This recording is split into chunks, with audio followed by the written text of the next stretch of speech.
अभी डूंगरी बांध एक सवाई माधोपुर में बहुत बड़ा आंदोलन चल रहा है।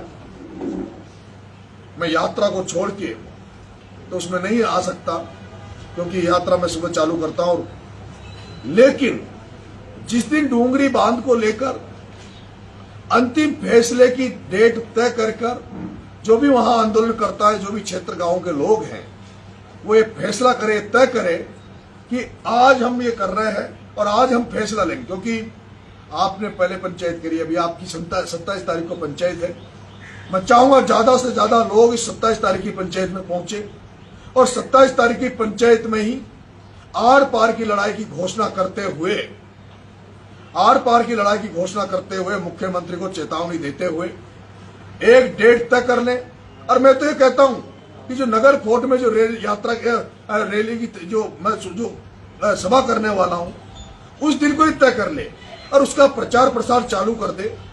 मैं गारंटी देता हूं कि पप्पू धाकड़ के मामले की सीबीआई जांच कराने की गारंटी मेरी है। डूंगरी बांध में चाहे मेरी जान चली जाए, इन मुद्दों के लिए मैं जिद्दी बहुत हूं, मैं बहुत जिद्दी हूं। और मैं गुस्सेल भी इसलिए हूं कि मैं किसी काम के लिए लगता हूं तो पूरी ताकत से, पूरे मन से लगता हूं। मैं पप्पू धाकड़ को न्याय दिलाकर रहूंगा। डूंगरी बांध वालों लोगों से मैं कहना चाहूंगा, आप 27 तारीख को तय कर लो, उसके बाद छोटी छोटी पंचायतें, अभी पंचायतें बड़ी मत करो। आप तो अब हर गांव, क्षेत्र गांव में पंचायतें करो, क्षेत्र गांव को लामबंद करो। वहां के बुजुर्गों को, वहां की माताओं को, वहां के बच्चों को, वहां के युवाओं को, और ये कहो कि हमारा सब कुछ नष्ट हो जाएगा, जमीन हाथ से निकल जाएगी, मकान हाथ से निकल जाएगा, हमारे बच्चे, हमारे मकान, हमारे घर वाले कहां जाएंगे? अगर उसके लिए 10 दिन 15 दिन अगर भूखे भी रहना पड़े तो भूखे रहे। मैं कहूंगा आज 27 तारीख को ये घोषणा करें आप लोग, 27 तारीख को जो वहां जो आंदोलन करता है, एक दिन का पूरे क्षेत्र गांव में व्रत रखो। आप व्रत रखो, पूरे क्षेत्र गांव में सुबह शाम का चूल्हा ना जले।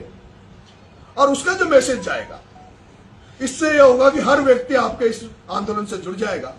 क्योंकि गांव में एक परिवार में डेथ हो जाने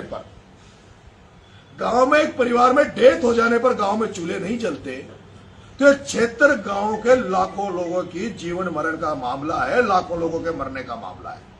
इसलिए मैं कहूंगा 27 तारीख को आप तय करें एक दिन कि आज के दिन पूरे क्षेत्र गांव में भूख हड़ताल रखी जाएगी और क्षेत्र गांव के लोग उस दिन चूल्हा नहीं जलाए। क्षेत्र गांव के लोग सुबह से लेकर गांव का एक चौपाल जहां होती है वहां निश्चित कर ले और उन चौपालों पर महिलाएं, बुजुर्ग, युवा, छात्र सब लोग बैठे, हमारे महान पुरुषों की तस्वीरें लगाए और इस आंदोलन को एक नया रूप दे। पंचायतें, सभाएं होती है, नेता अपनी दुकान चलाने के लिए इनमें आ जाएंगे। नेताओं ने कभी भी किसी को न्याय नहीं दिलाया, जब भी न्याय मिला जनता की दम पे मिला है। नेता भी जनता को इस्तेमाल करते हैं।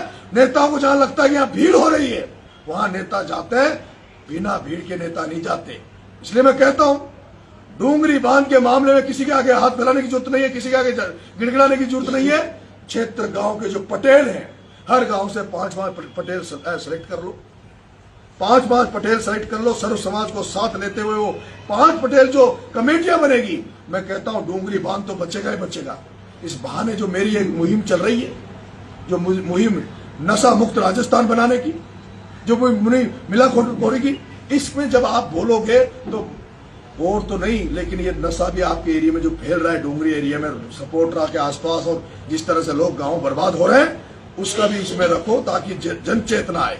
और जब गांव वाले एक जगह बैठेंगे, बच्चे, बुजुर्ग, माताएं, बहनें बैठेगी, आपके गांव में सौहार्द बनेगा, आपके गांव में भाईचारा बढ़ेगा, आपके गांव में रचनात्मक काम होंगे। एक दिन मेरा एक सुझाव है, मेरा निवेदन, आग्रह है कि ये किया जाए। उसके बाद प्रभात फेरियां निकालो गांव में, शाम के समय पूरे गांव में जिस तरह से प्रभात फेरियां निकलती थी, भजन करते हुए मंडलियों को तैयार करो। वो भजन मंडलियां गांव में घूम कर इस डूंगरी बांध के मामले को बढ़ाएं। और मैं कहता हूं, नगर फोर्ट में मेरी जो जन क्रांति सभा होगी, उसमें हम फैसला करेंगे